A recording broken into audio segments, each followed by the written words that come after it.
Welcome to Ministry Mondays with Meg. I'm Meg. If this is your first time joining us, welcome. Also, where have you been?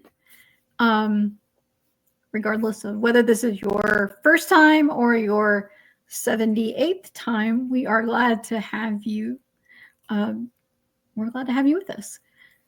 Ministry Mondays is really just about giving people a space to tell their stories, to talk about ministry, about the messiness, the brokenness, the beautifulness of it, and all that happens beyond your Sunday morning worship. So today, I have a new friend to introduce you all to. Drumroll and fanfare, please. I need to get that, by the way. Um, but drumroll and fanfare, please, for I didn't ask you, Reverend Julie Webb, right? Oh, yeah. Pastor Julie Webb is usually, Lutherans, we usually do pastor. Okay, Pastor. Um, so, for people who may not know you, Pastor Julie, why don't you tell everybody a little bit about who you are, what you do, and we'll just kind of go from there. Okay. It's my first Ministry Monday, so. I know, we're so glad to have you. Yay. Thanks for having me. You might be my first ELCA Lutheran. Really? Work on that. Oh, privilege. Yeah. Wow. Okay, yeah. Right. So I am a Lutheran pastor, and you know that I'm ELCA when I say that because we are the branch of Lutheranism that ordains women and LGBTQ folks. And so I'm a Lutheran pastor. I am an associate of the Sisters of Mercy, and I am an intuitive interspecies communicator, and it's animal communicator for short usually, and we'll kind of get into what that is. But I'm glad to be here. Yeah. Oh, I live in Northern California. Forgot to say that part. And I'm originally from the Pacific Northwest of the United States. Okay. Well, we've got some regulars on the show who are in that same Pacific Northwest and California area. So it'd be cool if everybody's like, "Hey, I know Julie." I mean, that would be. I would love to have that happen someday. To people to go, "Hey, I had this person on your show, not an American Baptist, but I totally know her." Yeah. Life goals. Anyway, so you're a ELC, a pastor. How long have you been a pastor? Well, that's a good question with a sort of a long answer that I will try not to give. But I finished seminary in '99, and in our denomination, you can't be ordained until you accept a call to serve a congregation. And I started out doing jail and hospital ministry. So I did that for a number of years. And then I worked with Episcopalians, with children's ministry for a few years, and then finally could be ordained when I accepted a call to serve in Napa, California in 2006. So, the answer changes depending on how you start, how you count, but almost 20 years of ordained ministry and more than that of other kinds. So it's a wide variety of ministry settings in my background that enriches me. And I currently serve a little congregation of slightly fewer than 30 people in right on the edge of Clear Lake in Northern California. And then I have a couple of other jobs. I mean, don't clergy all have, like, it feels like anyway, more than one or 18, different. Increasingly so. We got side hustles. We got all kinds of things, right? Yeah. Yeah. So 15 hours a week, partly because I am a survivor now of Lyme disease and mold exposure, which experience taught me a whole lot. And one of my pandemic realizations, a lot of us had those, I know, was, oh my gosh, I am so much healthier when I work less than full time. And during that time, this intuitive interspecies work emerged and I wanted to leave space for that. So 15 hours to this human congregation, and then I have this I consider it a branch of my ministry, this intuitive interspecies work on the side that is essentially a business. And then I also, through a Lilly grant funded program called Thriving Leadership Formation, for the past 3 years, I've been teaching contemplative spiritual practices on Zoom to small groups of lay and ordained Okay. folks. And that's been a wonderful experience. And I also teach animal communication in my teacher's school sometimes. That's all. Okay. So Well, most of it. if that's all. That's plenty, right? And I mean, that's a lot. Um, so the animal communication. Okay, so Yeah. I totally get. I mean, I feel like, yeah, we can. Our pets, I think, understand more than we give them credit for. But like, so talk about talk about all that, because what is it? How does it work? You know, Yeah. yeah, and I have like a bunch of questions, but you'll probably answer them. Oh, well, we'll see. Um, I had never heard of animal communication before about 2017, I guess. And that's when an old college friend of mine kind of blew through town and was visiting me and saw my very chatty orange tabby Tigger and me talking back and forth to each other, like you do when you have a really chatty cat in the house and you kind of understand each other after a while. Well, we were usually pretty in sync. And my old friend Scott watched and said, Julie, you've got to watch this video. And he showed me a clip from a documentary about an animal communicator named Anna Breitenbach, and she's South African. And she was listening to this rare black leopard who, was really traumatized and acting out and not letting people help him and grouchy.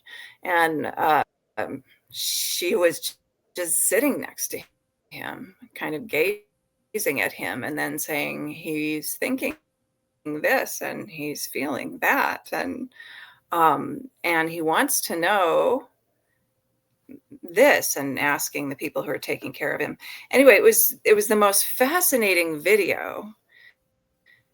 And I watched it and I thought, I'm such a skeptic, but if they didn't stage it, this might explain some of my life. So maybe I ought to look into this.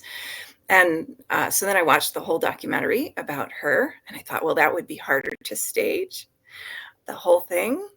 And so I want to know more about animal communication. It sort of sounds like we can understand what other animal, I mean, we're animals too, right? But what other animals are thinking and feeling beyond just what we see and hear and, chemical communication like pheromones and all that. There's something beyond even that we can pick up on. And that reminded me then of the story of Francis of Assisi and the Wolf of Gubbio, which I always thought was just a great legend Right. to illustrate, how connected Francis was with all of life. And there was this wolf who was making off with children from the village, and the village called Francis in to negotiate basically with the wolf.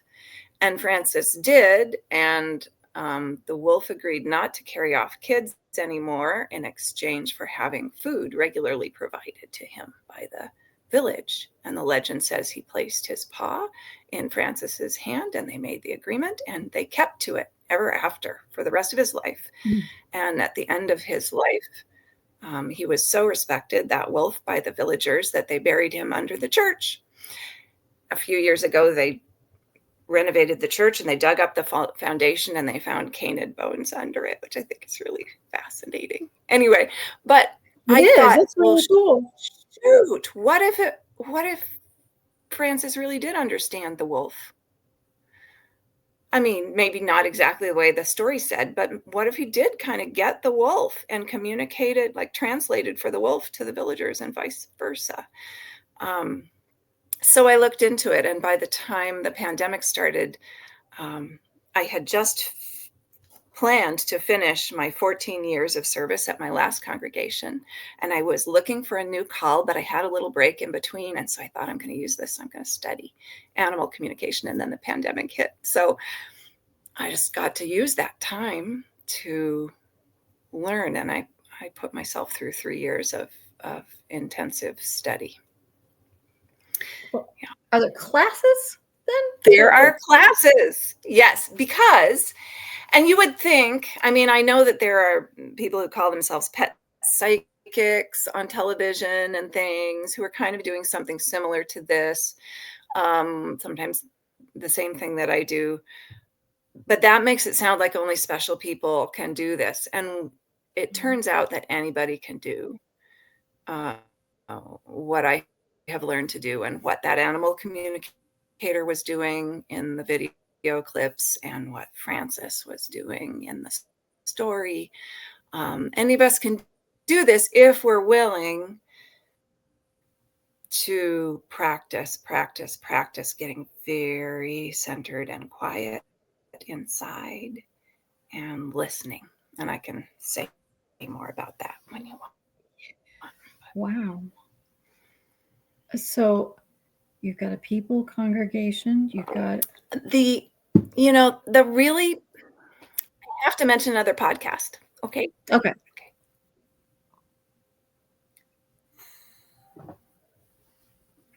Okay. That'll be another podcast. Yeah. So I read in your background. And not to make it Right. Sorry, I was over talking. I was talking over you. Go ahead. No, go ahead. You're No, gonna look, get there. I read in your background that you grew up Catholic. Is that right? No, Lutheran. Okay. No, the Catholic part is my connection to the Sisters of Mercy. That's And okay. and I lived in the community of Teze for a few months, and so I've been around Catholics here and there a Okay. lot of life, but I've been Lutheran the whole time. Okay. So how does that go when you're like, hey, I'm not a pet psychic, but I can talk to your cat. I mean, and somebody's looking at you going, but how do you like talk to my cat? All it says is meow. Kind of like, I mean, how do you approach these? And I guess then my other question is like, why? What is it that people need to know from their pet? What are these conversations that you have about? Yeah. That was kind of when I got into it too. My little, theological brain was whirring away, trying to make sense of what I was experiencing and what is happening here. And I decided that for me, it's all about connection. And this will be a theme that comes back up. And it's, I think part of the reason that I have such joy in doing this work is it helps human beings. It helps me, and I think it helps other human beings as well, rediscover our sacred connection to everything that exists. Like maybe we walk around and we know in our heads that we're connected to everything, right? That's like a principle for a lot of us, or a belief, but we don't necessarily kind of experience it in our bodies all the time, or like a profound, maybe when we're on retreat or something, a sort of a profound experience of connection. But it's sort of delightful to me how the divine offers so many points of connection to us, so many ways to access that deep knowing that we believe Mm. and we are beloved and we are connected to everything.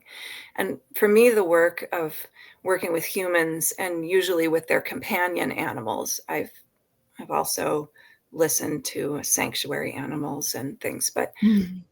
um, with humans and their companion animals, there's this little, it's like a little point of access to that deep truth that just lives with you in your home, Mm. right? And they are themselves having their own life experience, these other animals, and just as we are.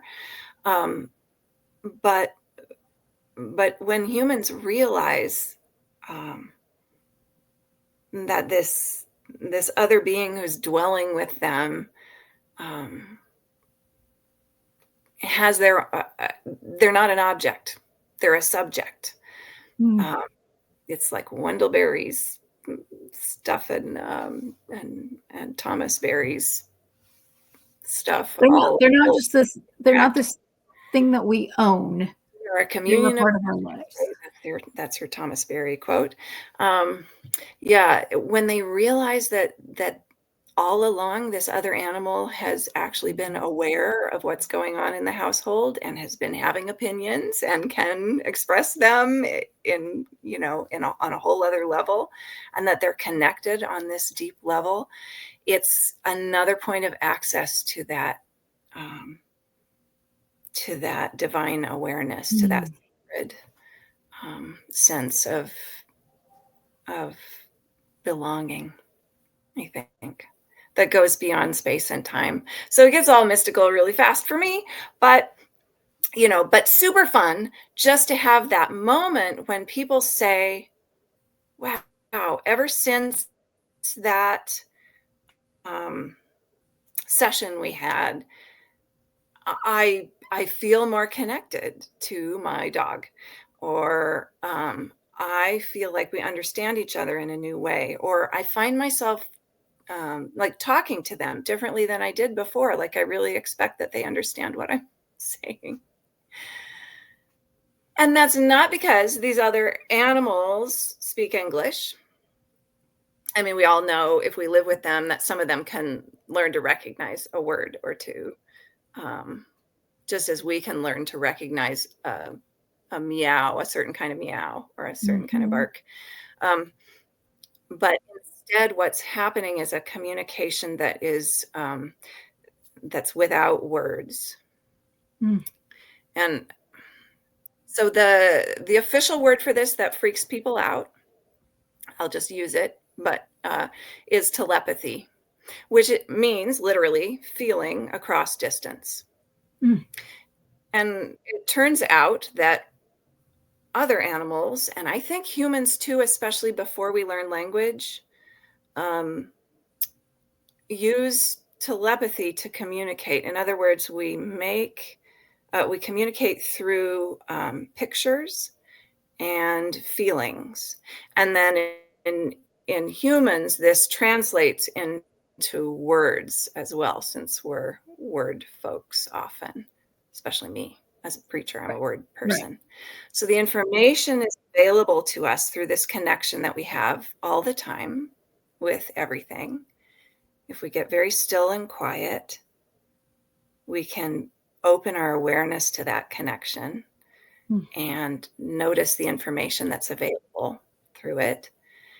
And sometimes it will translate itself then in our brains into something we can recognize, Mm. like a word or a phrase. Let me tell you a story to help understand. Sure. Yes, please.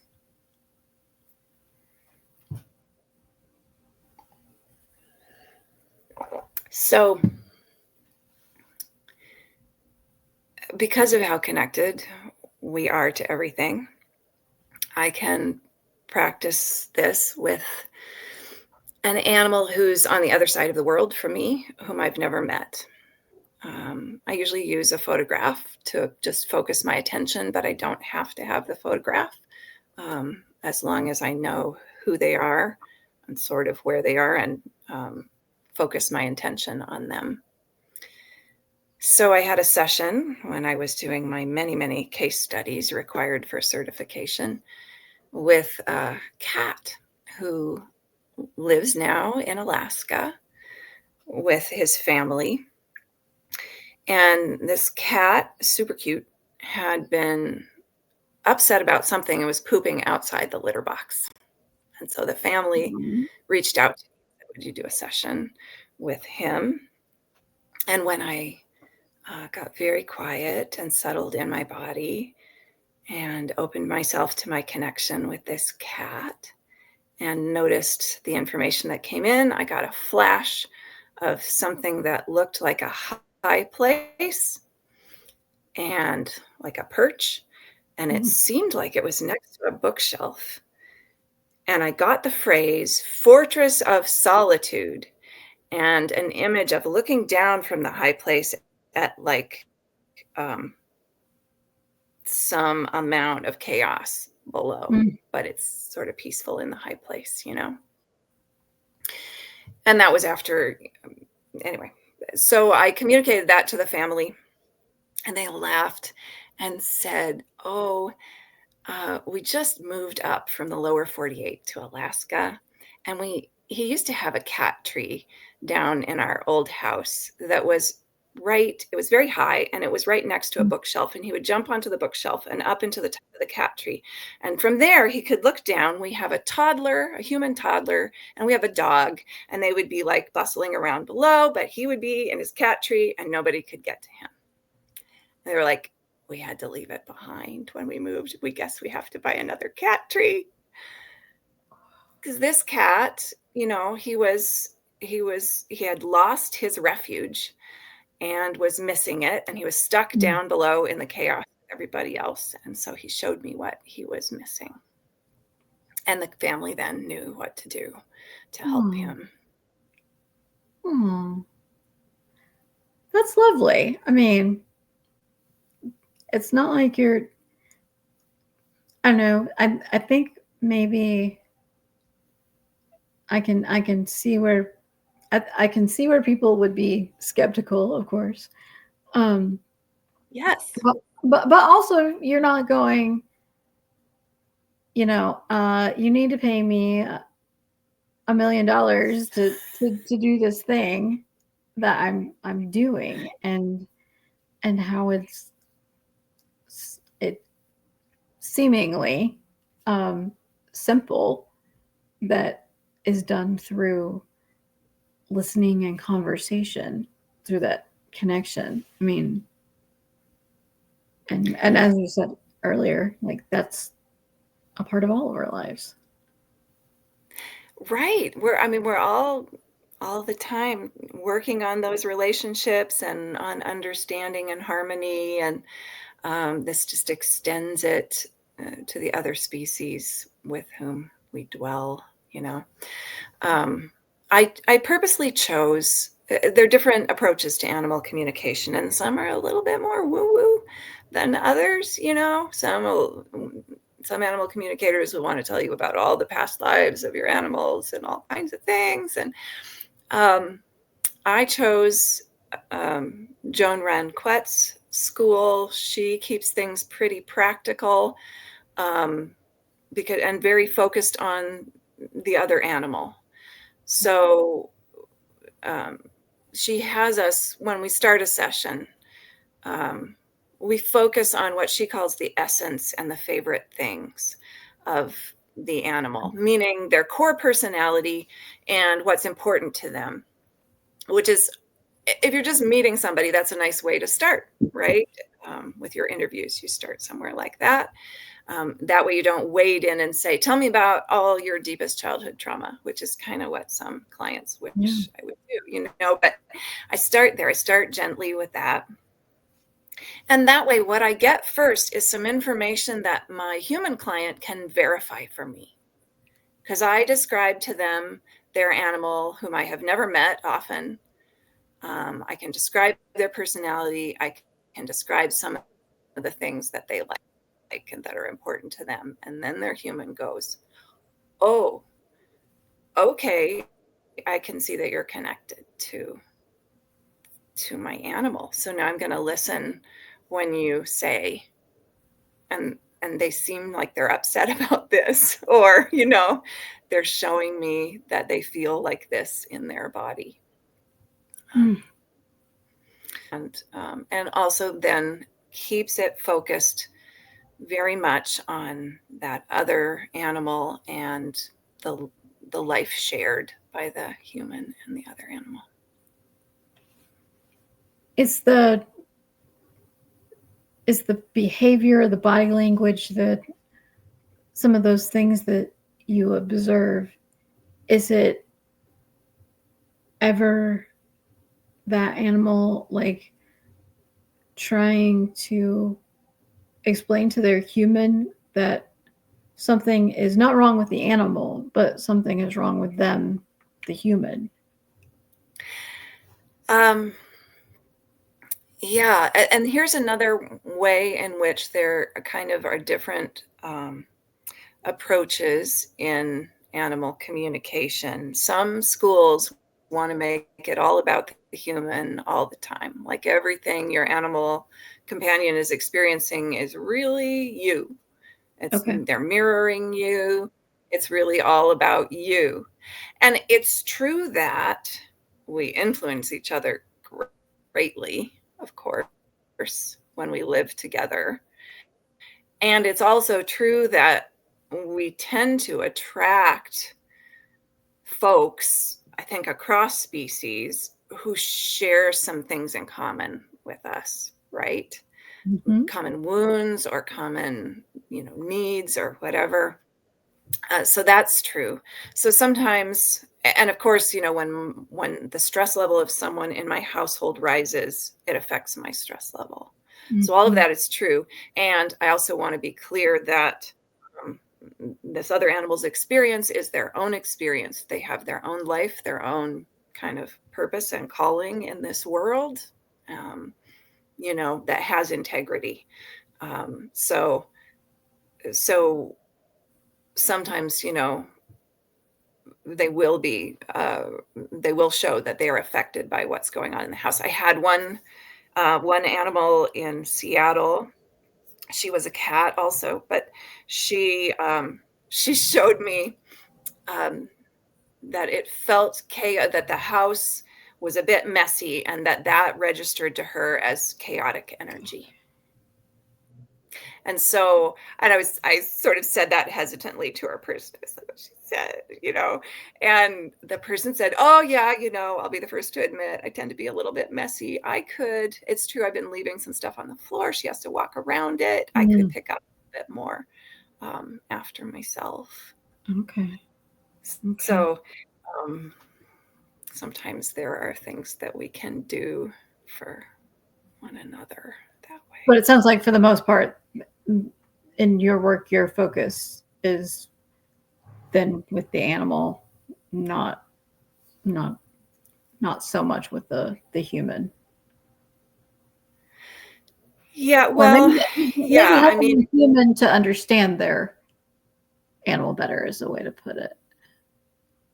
Right? yes, and maybe it's my Lutheranism that makes me think if I can help the human understand their animal companion better, um, maybe just that increased sense of harmony and Mm-hmm. connection will, kind of liberate them to respond by making the changes that they need to make in themselves. And that would be a very Lutheran approach, right? Because in Lutheranism, it's like we preach grace and there's nothing you have to do. There's, no works you have to do to earn your place of love and belonging and forgiveness. But now that you have that place, how are you going to respond? Mm-hmm. Right. So, Yeah.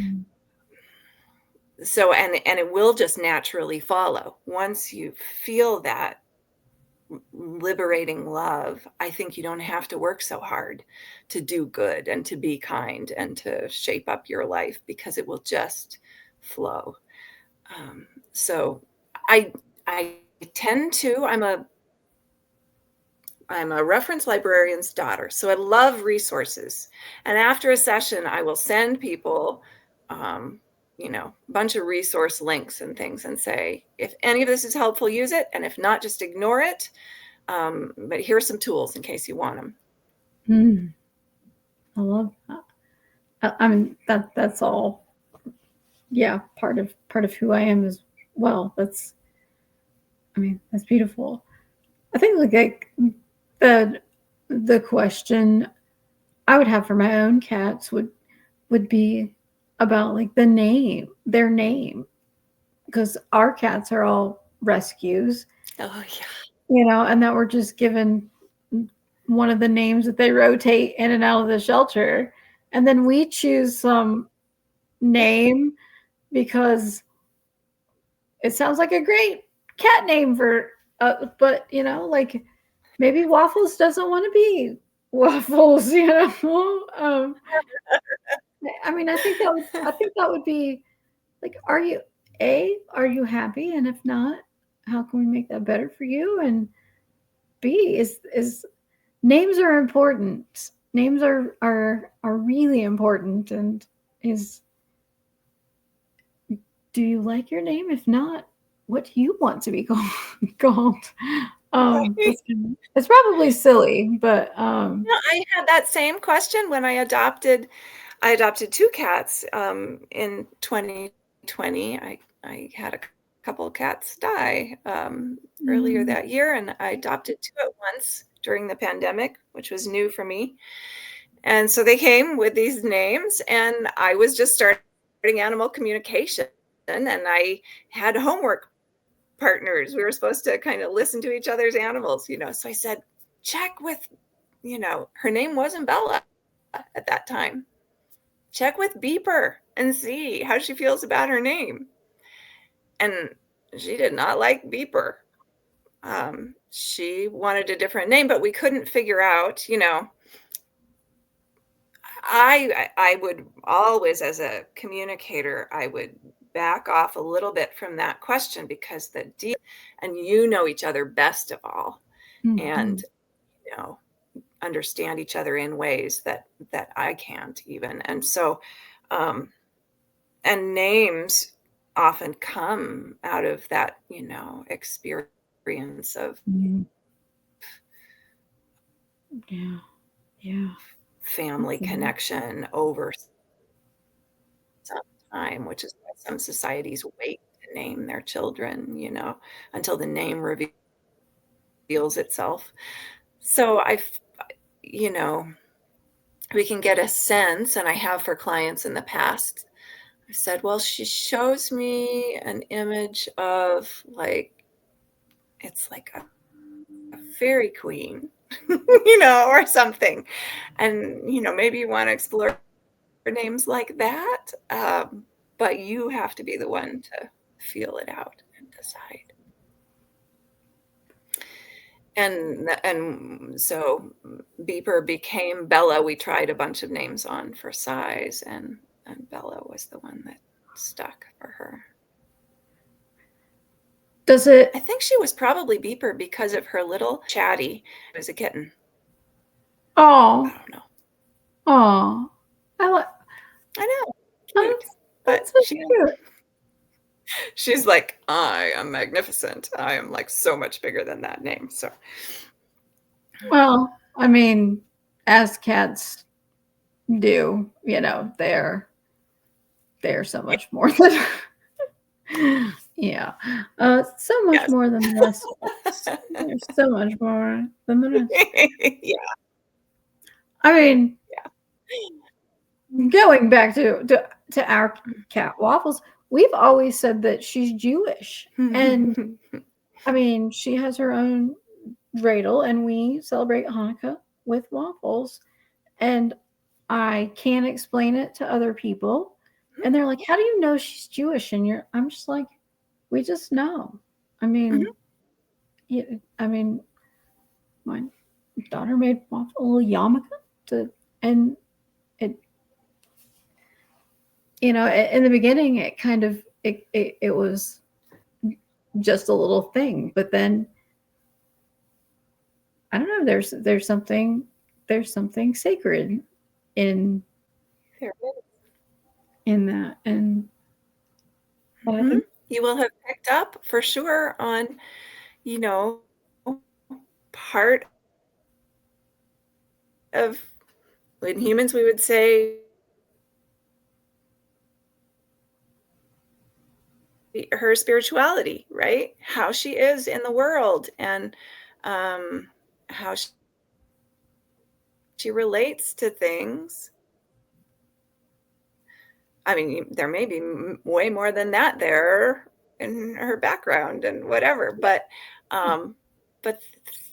you will have picked up on something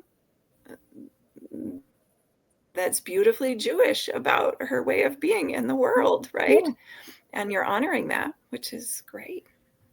So, what else do we need to know? Yeah, some animal communicators, and I like to do this when I can, they suggest when we listen to another animal, we ask them about their sense of purpose or call. And they're called like humans are called. Communication. There's so much studied. They have a sense of calling often, Mm. um,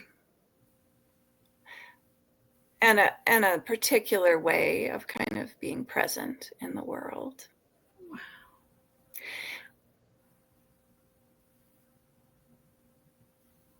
What blew my mind, so part of what encouraged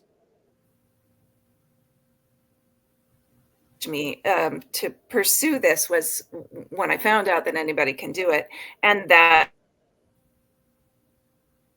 to do it, you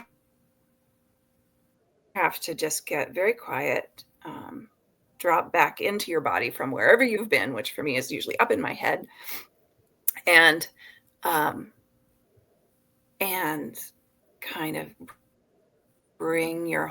shift your Mm. whole self into kind of neutral openness. And I thought, well, I've been Mm. doing centering prayer for a number of years and and teaching that, and it sounds a lot like centering prayer, so Mm. maybe I could do this. Mm. It turns out to be a very similar kind of a discipline. I kind of what discipline maybe I want to get distracted and understand an animal. If I do it, then I'll do it. Sounds like Holy Spirit. That's what it takes for Julie. So, but but that practice, fine. I didn't have very much confidence the first times I did it, and I figured I was making it all up, etc. But I jumped into these live classes in my Mm. teacher's school.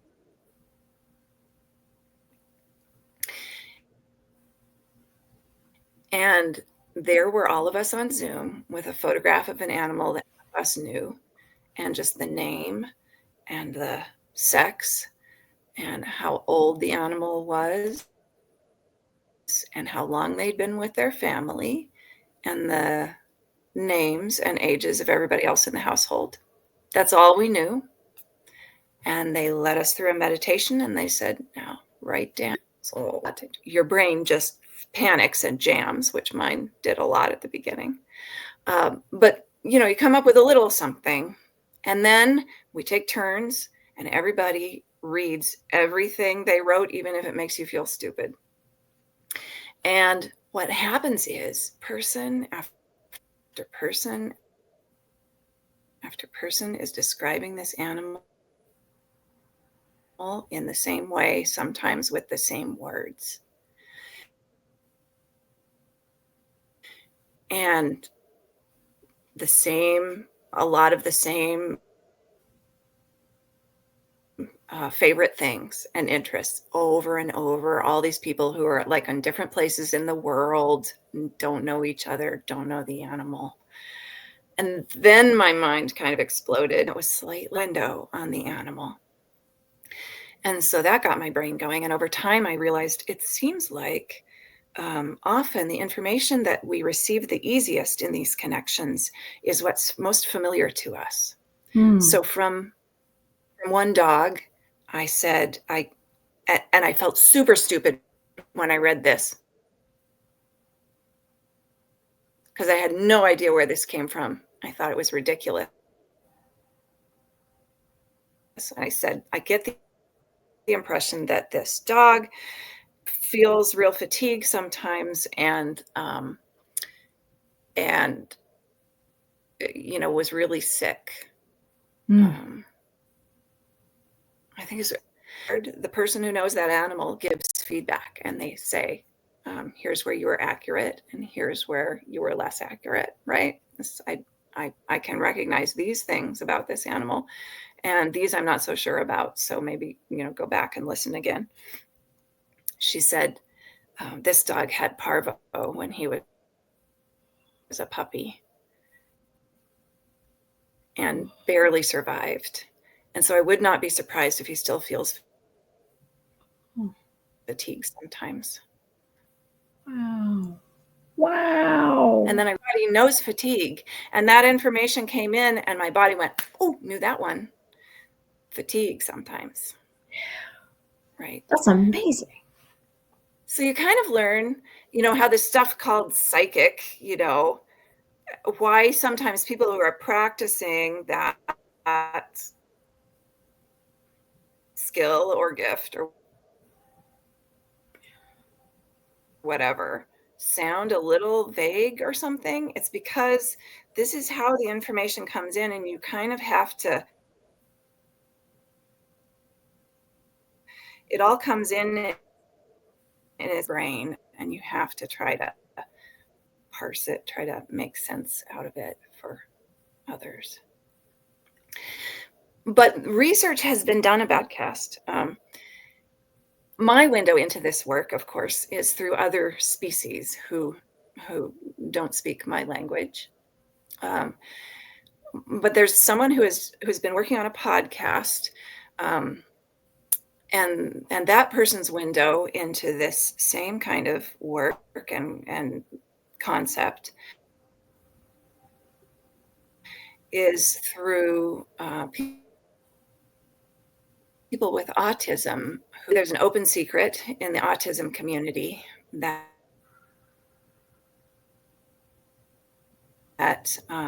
non-speakers tend to be able to read the minds of people they're close to and have a real bond with, and can read it in such detail and so consistently that they can repeat, the connected person who is a speaker can look at a randomly generated 3-digit number,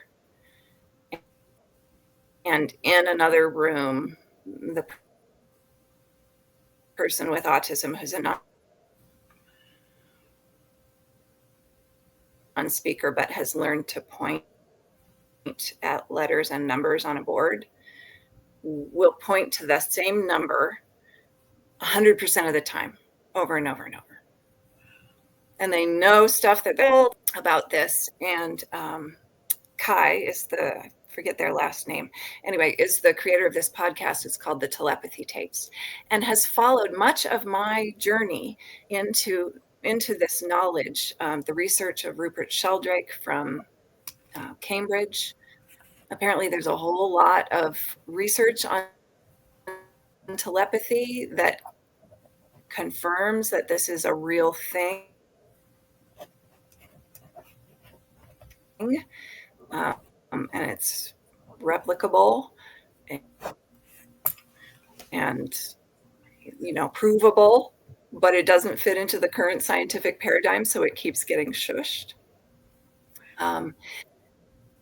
For its herd of elephants that came to mourn the founder of the refuge when he died. He died of a heart attack far away, but they knew that he had died. He was not even close to home at the time, but they knew, and they came in procession to the house to mourn him. And then they did it again on the same day of the year at the same time. I think it was at least 7 years in a row, because they had such a bond with him and they wanted to honor him. And so I got to go last May, and I got to listen to the matriarch of that elephant herd, my teacher. But that comes up in the Telepathy Tapes podcast as well. So it's kind of fascinating that, this is happening in different ways for different people, but it's almost as if, like the planet itself or the Holy One or whoever is just encouraging us at this time when we really need to remember how connected we are to the rest of the world. I mean, this is fascinating. To experience that connection in new and deeper ways. For me. Amazing. I want to make sure I ask you the joy question, though. Yay. Okay. So, what is all these things that you do? What's something that brings you joy? Well, it goes back to the connection thing, of course, for me, and it varies a little. Like I'm open to joy and various kinds of connection. So sometimes it's when, and they make their own connection, like an internal connection. I suppose like the Gestalt people would say, when it just, the synapses connect in a new way, or I get that now, or wow. I love those moments of discovery and delight and connection for, other beings.